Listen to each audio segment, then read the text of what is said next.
Hey Dragon Slayers, today's video is about Dr. Mindy Pelz Ketobiotic recipes, the best roasted chicken. Don't forget to like and subscribe because it really helps the channel out. Let's get started. So this recipe makes 4 servings and they're 4 ounces per serving. The ingredients list is pretty straightforward and simple. 1 whole chicken, 3 lemons that are sliced, 5 fresh rosemary sprigs, 1 teaspoon of sea salt, half a teaspoon of ground pepper, and a dash of paprika. The instructions are just as simple. Preheat the oven to 375 degrees. Prepare a roasting pan by covering it with parchment paper and tucking the edges between the drip pan. Butterfly your chicken by removing the spine. You can do this either with sturdy kitchen shears or a knife. By removing the spine, you can flatten the chicken out on the roasting pan so that it cooks more evenly and in less time, all the while staying moist on the inside and crispy on the outside. Create a bed of lemon slices and rosemary sprigs on the bottom of the parchment-lined roasting pan.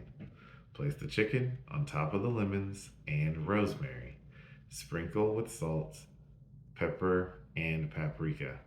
Roast the chicken for 45 to 55 minutes or until the juices run clear. This recipe's nutritional information per serving is total fat 6 grams, net carbohydrates 0 grams, and protein is 25 grams. So this is another recipe that I personally like to make modifications to. My general spice blend with everything I cook is always salt, freshly cracked black pepper, smoked paprika, onion powder, garlic powder. I use that literally on everything. It's a great core seasoning blend that will taste pretty good no matter what you're making. So I highly recommend using garlic in the recipe. I just personally love garlic and I think it really goes well with chicken in general.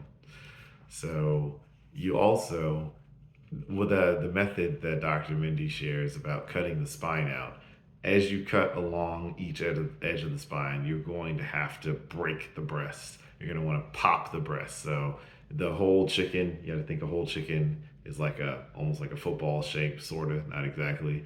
You cut the spine out and then you crack it open and you want it to lay as flat as possible. I believe the term for that is called spatchcocking. And Trader Joe's has a spatchcock chicken, like a lemon something spatchcock chicken, and it's really, really good. So that can also work for the pit as well. I like to leave the skin, whether you eat the skin or not. I prefer to leave the skin on when I'm cooking the chicken because it's way more moist that way.